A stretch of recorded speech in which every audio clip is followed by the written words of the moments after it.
Do you want to make the recipe? Do you want to make salad dressing with me? Come on up.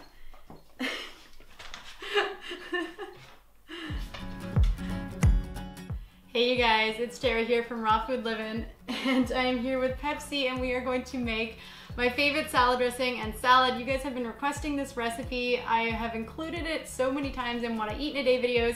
You are going to finally see my raw vegan ranch salad dressing recipe.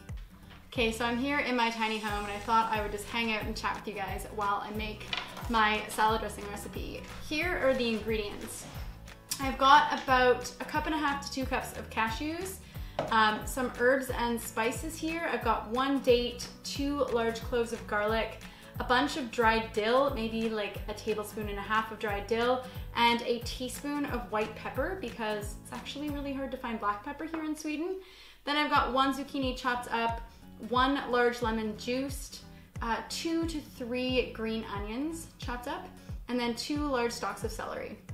And these are going to be all the ingredients for my salad dressing. There's many different ways to make a raw ranch dressing, but this is what I have found that I enjoy. So you can customize this and tailor it to your likes and your desires. Put that over here. I start by adding the veggies to my blender because I don't have a Vitamix anymore.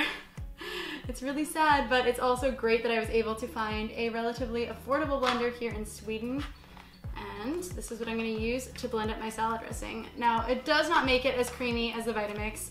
You're never really going to get as good as a Vitamix, but this is just to show you that you can still make delicious raw vegan recipes even if you don't have a high-power blender like a Vitamix.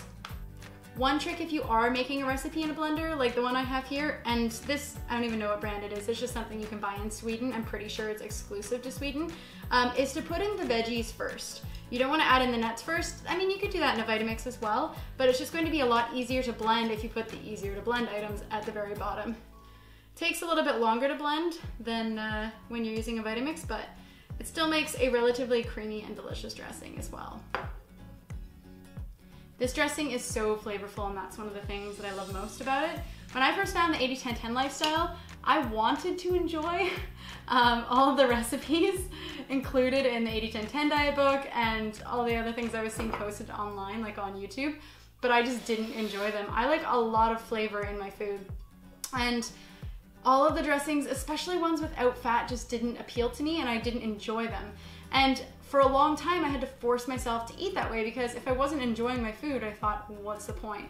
So right now, I use the ingredients, and I focus on using ingredients in my food that I actually enjoy eating, because for me, food is a huge joy in life, and I don't see the point in forcing yourself to eat a certain way or live a certain way just because other people are doing it if you don't actually like it.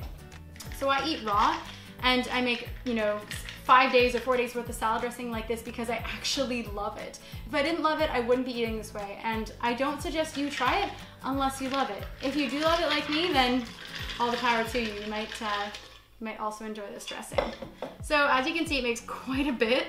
It's a little bit challenging to blend, so I have some extra water here because it's not like blending in a Vitamix. But now we're gonna blend it up.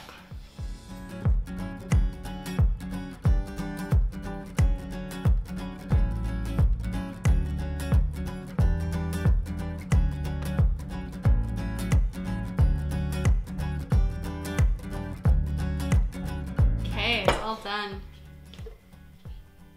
Oh my god, I love the smell of this. I'm gonna show you guys this dressing. So I have my big salad bowl here. I'm gonna chop up my greens into my salad. I have been using iceberg lettuce, and I don't know why iceberg lettuce is such a controversial subject, honestly, because it's just lettuce when it comes down to it, but I know a lot of people are super convinced it has zero nutritional value and it's just not good for you. But honestly, what I advocate for is that you try a food and you see how it feels in your body. And you base your opinions and the food that you eat off of your own experiences. And I think if people chose to do that instead of just taking other people's word for absolute truth, we'd have a lot more people actually in touch with their bodies, in tune with what their bodies actually want. I don't personally believe that iceberg lettuce is completely devoid of nutrition, and what I use as the basis of my opinion for that isn't research or isn't studies or isn't other people's experience, but it's my nails. So my nails, I don't know if you can see them here, I will show you. My nails are long and white, and when I'm not getting adequate nutrition through greens, my nails will become more transparent and brittle. And I have been eating, I think, almost exclusively iceberg lettuce since I got to Sweden, or since I got to Europe, and that was maybe about a month and a half ago, 2 months ago even, and my nails are still completely white and strong. And I have experienced before where I'm not getting proper nutrition from greens, and within a few weeks, my nails will start to become brittle and they'll break off. So this is why I don't buy into this idea that iceberg lettuce is totally devoid of nutrition, because I'm eating about 1 head of iceberg lettuce per day, and sometimes not even that. Sometimes I'll go without a salad, and my nails are strong and white, and it's no different than if I were eating kale in terms of how strong and white my nails are. And as you guys can see, I don't yet have a cutting board. I do know, I thank you guys for your suggestions. There are some cutting boards at different stores here in Sweden, but I actually don't like to buy plastic products that are new unless I can absolutely avoid it. For example, I wasn't able to find a wooden bowl, and I searched everywhere at thrift shops for a bowl. Surprisingly here, I just could not find one. I went to like 6 different thrift shops, so it's a lot different than Canada. But if I don't need a new item living a minimalistic lifestyle, then I just simply won't buy it. I want to try to get by with as little as possible. So as you can see, I only have a couple of plates. I bought the measuring cup to measure Pepsi's food, and I have been using a container lid to cut my veggies on because it is more than adequate, and for me living here alone, I really don't need more than that. So these are the 2 things I've been really trying to do lately is 1, listen to my body and base my opinions on my experiences rather than other people's advice or information that they're sharing, regardless of how well-intentioned it is when it comes to food or lifestyle or anything like that. I like to listen to my own body and eat a food, see how I feel after, and if I feel good and the food comes from a plant source, then that is what I'm going to eat regardless of whether other people enjoy it and regardless of whether it works for other people. And I feel good eating this way and living this kind of lifestyle where I actually check in with my body, because for so long I didn't ask my body what it needed. I didn't actually listen to the reactions that I had to food and how my body felt eating at certain times of the day or eating certain foods.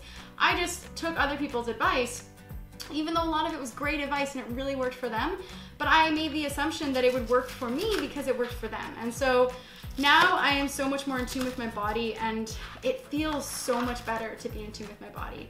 And yeah, the second thing is also that it feels really good to have less stuff. So more simplified diet, listening to my body, and owning less stuff is currently in my life what makes me the happiest.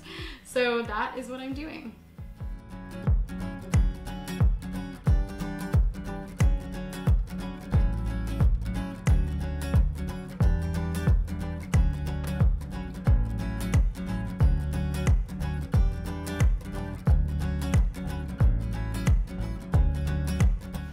Okay, my salad is all mixed up now, and I'm going to go enjoy it. Have this for lunch. It smells so good, all the flavors. So I always make sure when I'm making a recipe, and this is something I learned in my raw food chef training years ago on Vancouver Island, that you want to make sure you have certain flavor profiles within your salad or whatever recipe you're creating, if it's raw or otherwise. So I always make sure that I have a salty component, which is the celery in the dressing. Make sure I have a sweet component, which is the date, a sour component, which is the lemon, something that is bitter, so green onions fall into that category, or even the dill. And then the last thing I include is some sort of spice, where in this particular recipe that is white pepper, or black pepper is even better if you can find it. So that is my video for today. I'm gonna go enjoy this salad. If you want to see more videos like this where I'm preparing my food and chatting with you guys about various topics, give this video a thumbs up, share, and subscribe, and I will catch you guys next time.